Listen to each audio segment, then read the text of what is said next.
Good morning and welcome to episode 4 now, I believe, of Talking Baldocks with me, Neil Baldock, and my brother. Matt Baldock.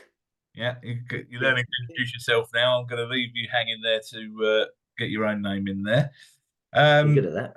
and this week we are talking about we're still in our series of 7 pain points that we find agents experience and kind of the solutions that we've got for that. And one of those is people having a lack of profit and feeling like they're really busy, but they're not making enough money, and they describe themselves as a bit of a busy fool. And we want to talk about some strategies to avoid that and not become a busy fool. So, really, our kind of thinking behind that is having a proper fee structure in place and charging your worth. And there's a lot to talk around that. Do you want to start us off, Matt, or do you want me to give a few things? Yeah, I'll just talk for a bit, so then I feel important, and then you can give your knowledge. I think, as you say, really, it's all well and good doing loads and loads of transactions. If you're not charging the right amount of money, then you're working to no real end, and that's the point. And again, this goes back to something we spoke about in another episode, where you have to be factoring in how many listings you take, but how many you're actually selling, and how many of them are actually completing. What you want to really have and is an average fee. Listen, I'll hold my hands up. You're the numbers guy out of the two of us, so I'm sure you'll go into it. But you want to be aiming for kind of a minimum or an average fee. We have a minimum fee that we'll work on here, and then we have a kind of a targeted average fee that we're going to.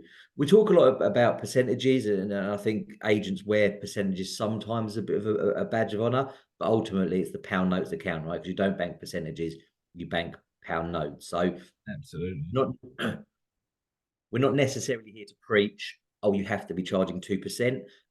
It's you have to actually know what your costs of sale are, and you have to be charging the right amount of pound notes for the work that you are doing. Invariably, that does turn into a percent. You can work out what percentage returns you the pound notes. But yeah, I think it's important that people have a real grasp of what they need in pound notes to be their average fee. Yeah, 100%. And I think it's for me, I think it's a little bit of a mindset change that's needed on fees, and everyone gets caught up, in the wrong. They want to become the market leader. They want this many listings. They're not thinking about the profit. They're not really thinking with the end in mind, and that's what people should be doing.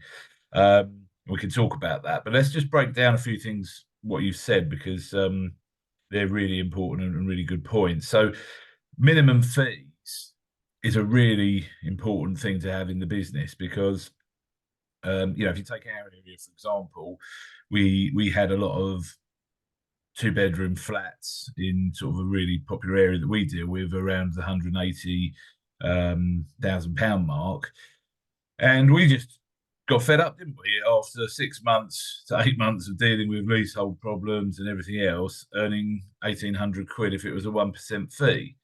And we just Yeah, literally chose that we're not going to do that.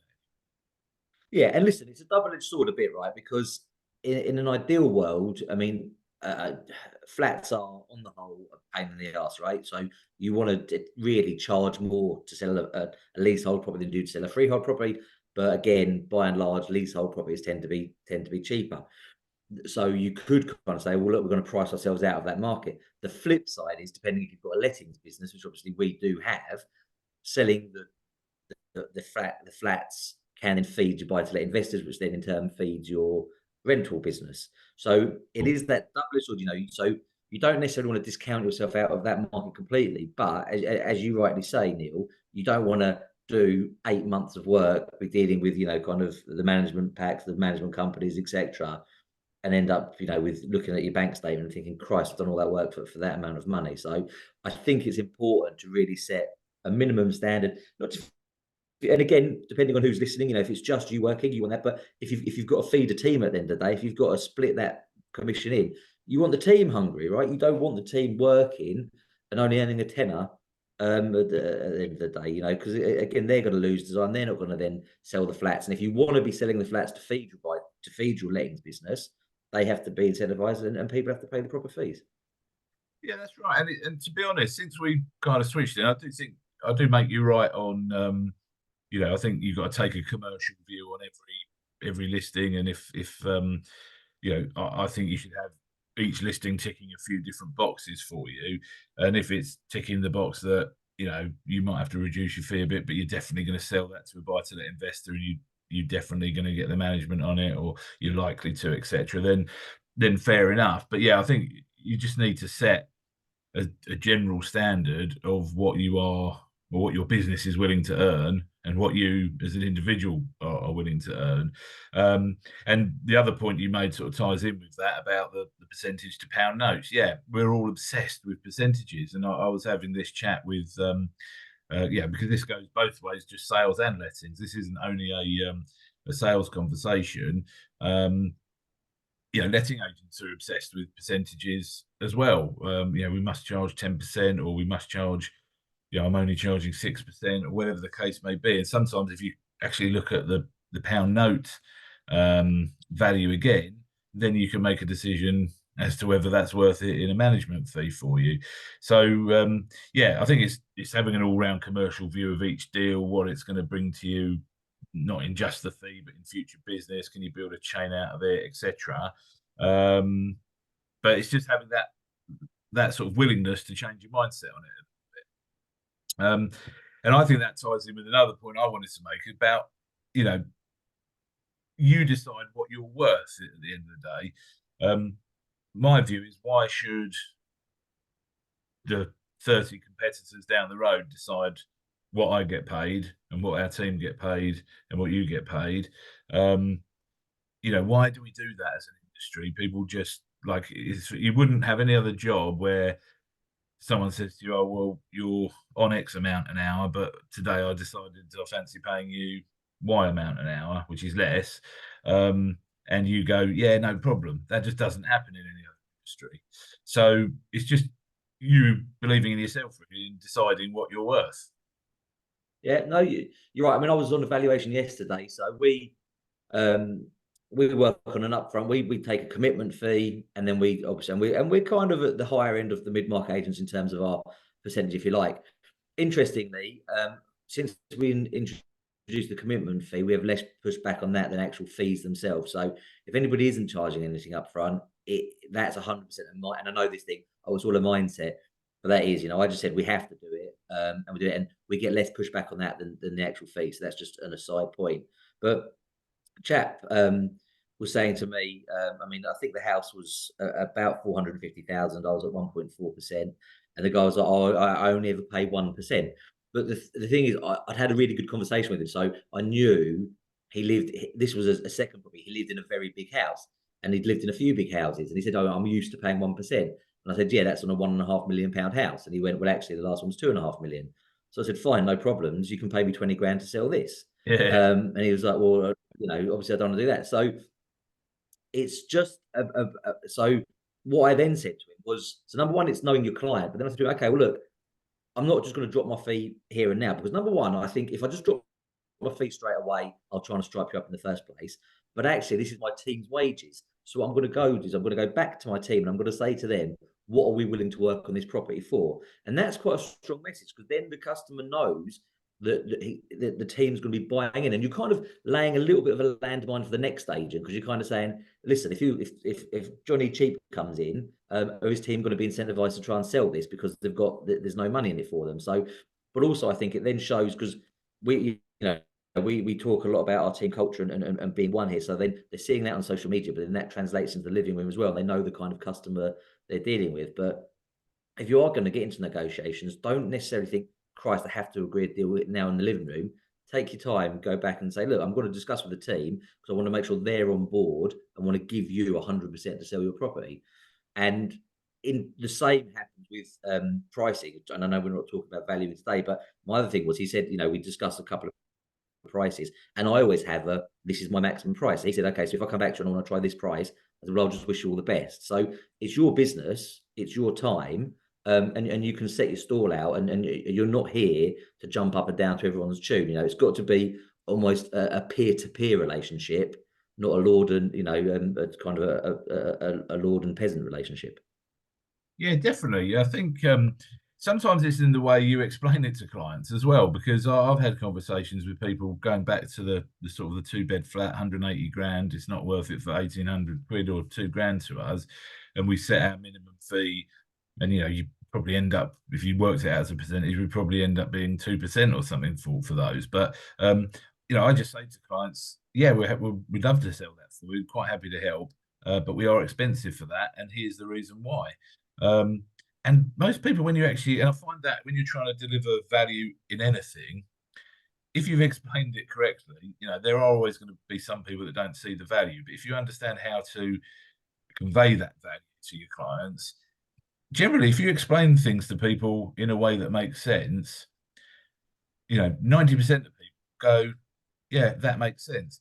Even if they turn around and say, yeah, that makes sense, but matey boy down the road has still offered me 0.5%, and I just can't refuse that.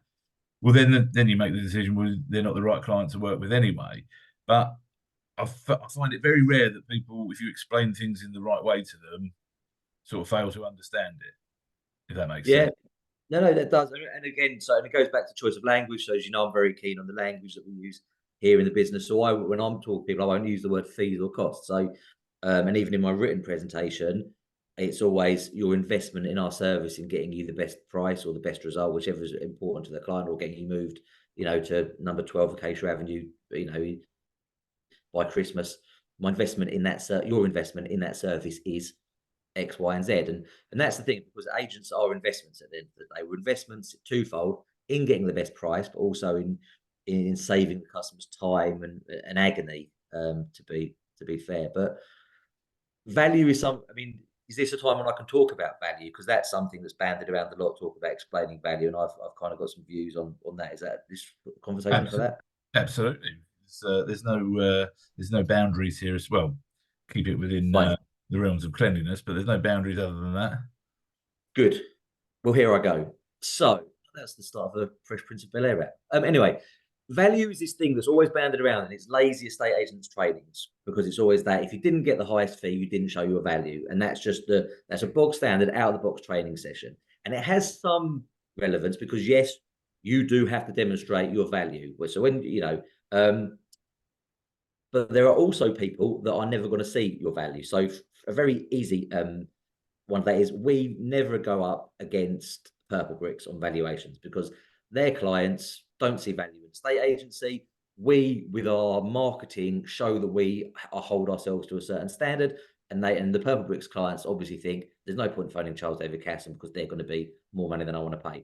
And I've got no interest in going and pitching against them or Yopa or Strike or whatever they're called nowadays, because they're not going to see my value. So number one is you want to set your marketing and the way you speak and everything, the way you present yourselves, so that you are dealing with people who are going to understand your value. They're going to share your values to a certain extent, and they're going to see it.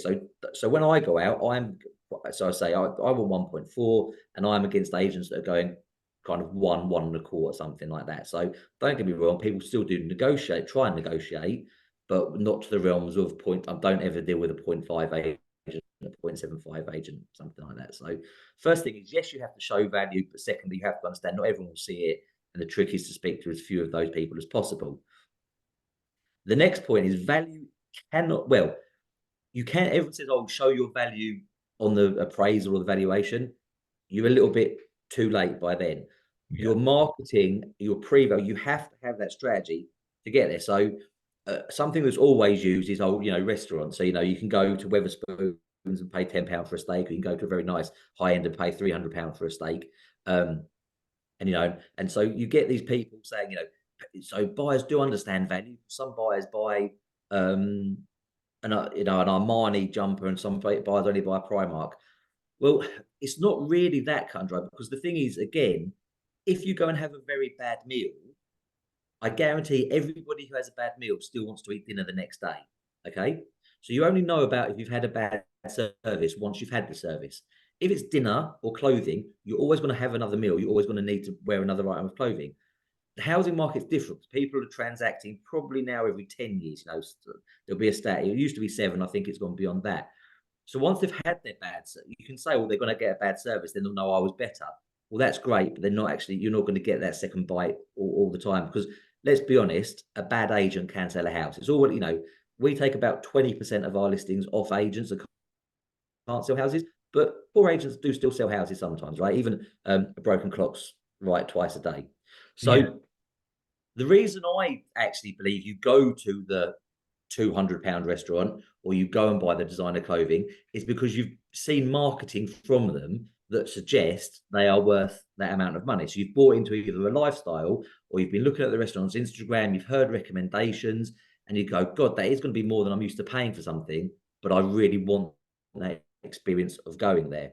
yeah. An I think agent's, God, sorry. Well, I think what and this could end up being a whole nother episode as well. But I think what you're talking about there is becoming an attraction agent, Yeah, and that does go along with both value and being able to charge what you want to is almost building up, attracting clients to come to you and almost building up a waiting list in some cases if you exactly. depending on the size and structure of your business. And when I was a corporate agent, I got told the instruction should be one on the phone call. So when that person phones to book that valuation, it should be, one then really. You should be going to that living room. You should build such a rapport. They should really enjoy the chat. So I actually think nowadays, the world we live in with social media, the instruction should almost be one before they even pick up the phone. So your content, basically, if your content is right, they want to phone you. The phone call's handled properly, and then your pre-valuation. So what are you doing? We use Akaboom here, but are you hand delivering something? Are you just sending a generic default email from your CRM? I would encourage everyone to stop doing that and do it's cheap and easy to do anything better than that. So by the time you get to the front door, A, they should know who you are because they've seen you online. And B, they should kind of be almost be welcoming you in because having people in your home to value home, people do still get nervous about estate agents. So if you do that, and they should almost expecting you to be more expensive, in brackets, than the other agents because you've held yourself to a higher standard the whole way through. So I don't think if anyone's thinking I want to increase my fees, stop thinking about how you're going to do that on the day and work out actually how you're going to do it in the build up to getting the appointment. Yes, definitely. Yeah, I think there's a lot. Well, it's your all-round product and service experience, isn't it, that builds the value. But we have this a lot in lettings. I don't, and we don't. We do go to some where we're up against other agents, but the majority of lettings instructions we get, and as people know, we've got a sizable lettings business. They're what I'd call a direct instruction. We're not necessarily going to Yeah, value it. We are going to take it on, and that is because of all of I guess the build up we've done, the marketing we've done, the seminars we put on.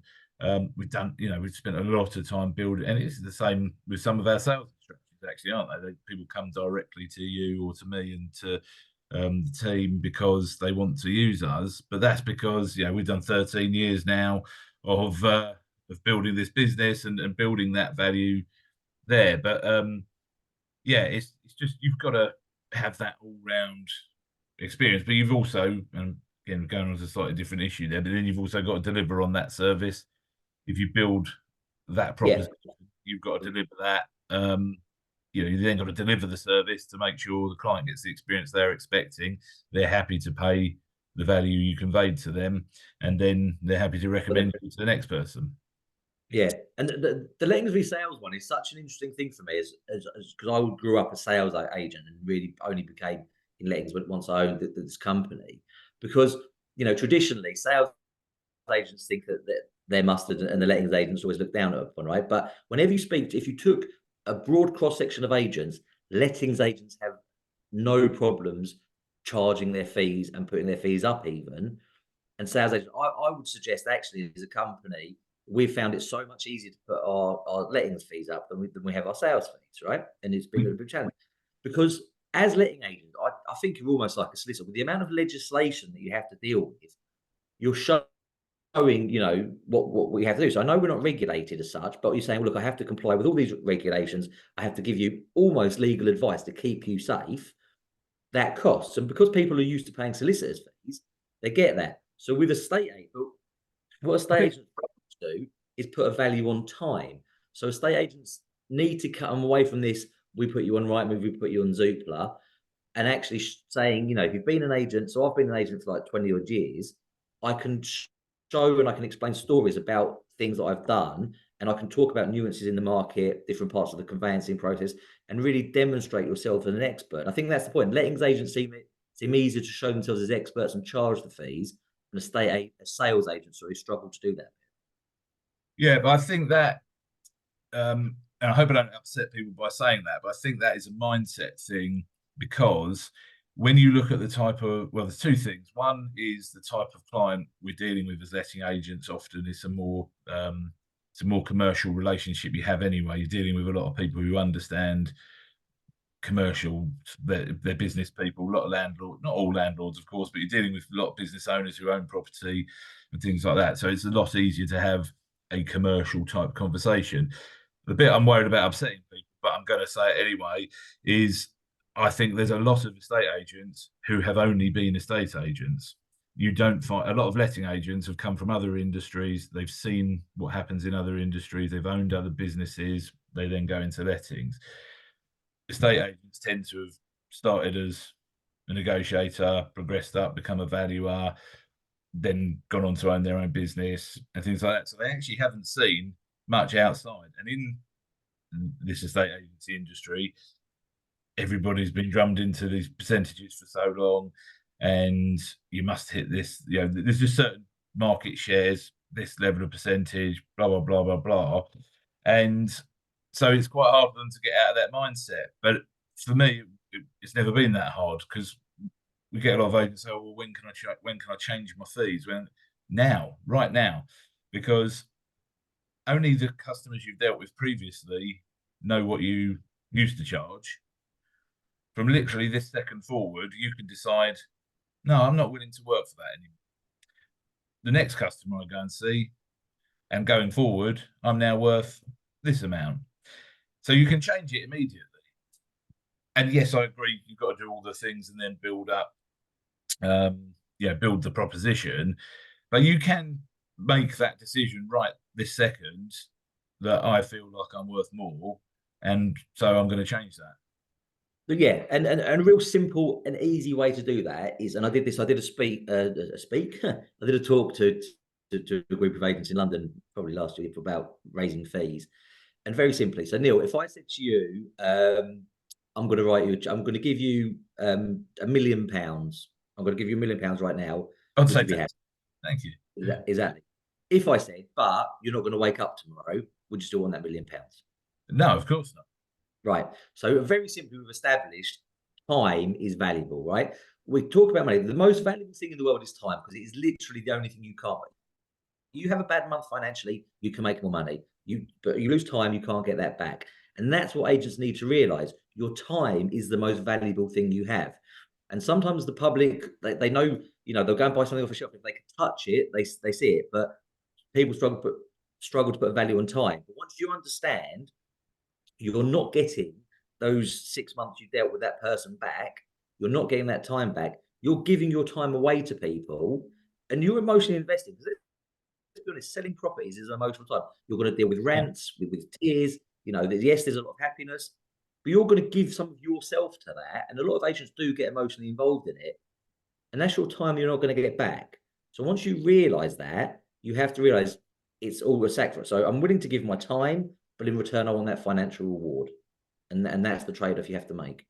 definitely. And I don't think, I think sometimes people are afraid of explaining this stuff to clients. Like I personally have no problem if I go into evaluation and give my percentage or my fee, and a customer says to me, "Oh well, you know, can you do it for 0.75%?" I'm quite happy to say to them, "Look, if I came into your work and said, like, I really want you to do this work for me, but do you mind just taking a bit less money today? How would you feel about that?" Because if you put it in ways that people can start understanding it, then all of it doesn't become, it's not a fee conversation anymore. You're now having a value conversation with them, and that's how you can get them to understand how you now feel. And you look, I'm bringing you all this value. I've got all this expertise. I'm going to do all of this work for you, but just basically asked me to take a pay cut. I'm not too keen on that, and can you understand why? And clients then it's in a way that they're like, oh yeah, okay, look, I see what you're saying, and it just gives you that way to get some empathy from the client back towards you as the agent, actually. Yeah, no, most definitely. Another interesting thing you can do is you can work out. So if you think from listing a property to completing, and it's going to be around 6 months, let's say, you can divide that fee by that amount of weeks and work out how much you're earning every week. That'll shock you.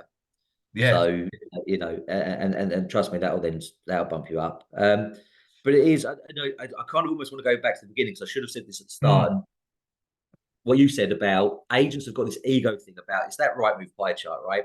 It's about the amount of listings. The name of the game in any business really is to do less work for more money, correct. right? So actually, don't worry, you cannot pay your bills with a right move pie chart. So, and this is where if you look at the prime market, prime agents do a lot less transactions. But and there is a stat, and Simon Ledbetter had it in the voice of the agent, and I'm going to forget it entirely, but they do prime and super do a significantly lower amount of transactions, but they account for a huge amount of actual fees. Mm, Okay. And what a lot of agents I've found, mid-market agents have gone, oh well, we need to try and sell £1 million houses because we can still charge only 1% or 0.75% and we can earn 10 grand, 7.5 grand. No, because that's not your expertise.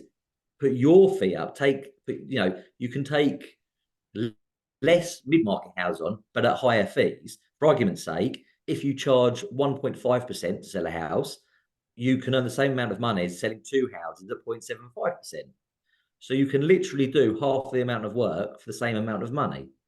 And that's the aim of it. That's the aim of it. You want to be doing less work for more money. And the way to do that is to put your fees up. Also, because it isn't just about the agent, the user, we talk about the user experience, if you put your fees up, all of a sudden you've got more money to pay for better technology. You've got more money to pay for better training. You've got more money to hire people. So it's a self-perpetuating, thing. Once you start charging more money, you can then actually afford to train people to provide a better service. Once you provide a better service, you can charge more money. And it goes round and round and round. You've just got to start. you do. You've got to kind of take that, take stock of it really, and think if you're sitting there as an agent today and you're thinking, God, I'm on the way to burnout here. I'm so busy. If you think I am so busy, but I'm not earning either anything in profit or what I want to be, then that's the time to have an exercise on this and sit down and go, right, what do I need to do? And either change it so you're doing less transactions at more fees, um, and that probably is the solution, or look at how you can add value to what you're existing, like you're doing already, to increase those fees. And it can be done. It's just a decision. That's the thing. I think it's like built up in people's mind that this is a big issue. This is a big thing. Whereas actually, you just got to make some decisions and then put the things in place to then deliver them. Yeah. Interestingly, one of the things I wanted to mention is obviously more on the letting side, but we've done 5 acquisitions now over the last few years. And if you look at every business we've acquired and also some that we've assessed a lot more and sort of either turned them down or haven't been able to do them at the time. But every acquisition we've generally ever looked at has had low fees. Now, I'm not saying people don't genuinely want to retire because obviously they do, but if a business is really profitable, then it's a lot less likely to be sold, or it's going to be sold for a very high multiple to like a corporate because they're the only ones that can acquire it. So I think sometimes there's telltale signs, and for me, that is a clear indicator. Um, if you want a business that's going to be sustainable, and I have that conversation quite often with landlord clients, and I will say to them, look, you may have been offered 5% from so and so down the road. We don't work for that, and here's the reasons why. And we've been going for this long, and as you can see, we're growing, and we're always growing, and we intend to be around for another 13 years and more. And if you want an agent that's sustainable, we have to make a profit, and so we have to charge those fees. Um, because let's face it, if you're at a 10% management fee and somebody says, "Well, can you do it for 8%?" Well, that's 20% gone. And if you're running at a 20% profit margin, well, you've just given your profit away by making that reduction. So that's another thing to think about. And again, that's not necessarily like, we don't have to stick to the percentages because it's about the pound notes.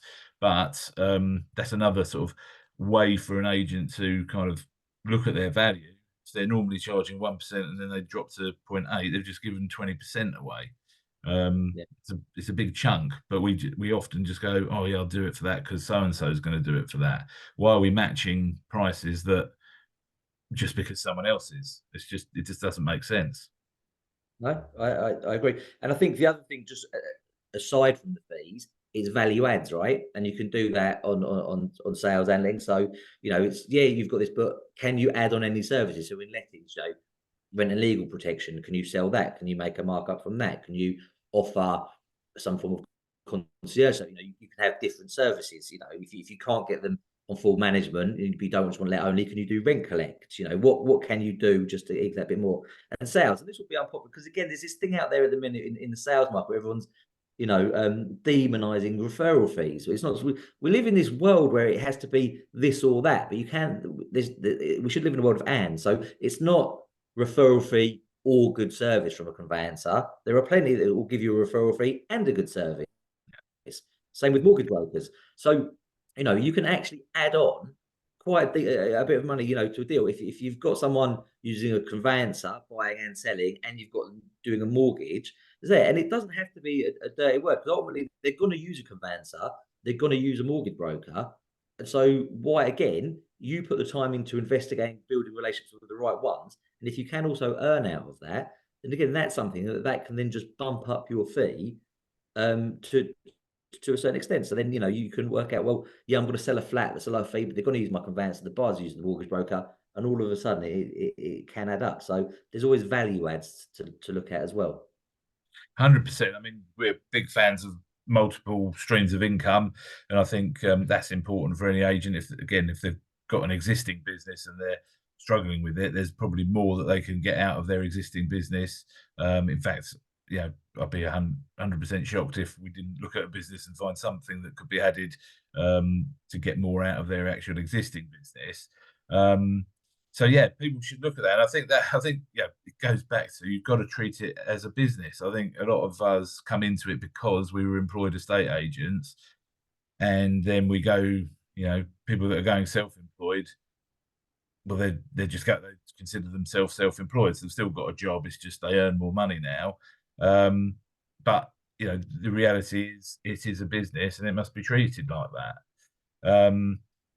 So yeah, I mean, it's an interesting topic. It's like I feel like you could talk for days on stuff like that, and maybe we will do another episode on that kind of client journey and how to build the value in order to do this. But I think just any agent who's sitting out there thinking, "God, that rings a bell," I am absolutely run off my feet, but I just don't feel like I'm getting what I want out of this business.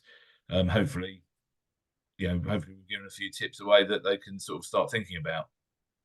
Yeah, I'll just summarize what I think maybe some key tips that people can take and then ask us about it because they're bigger conversations. So number one, I would urge people to actually sit down and try and work out their cost of sale.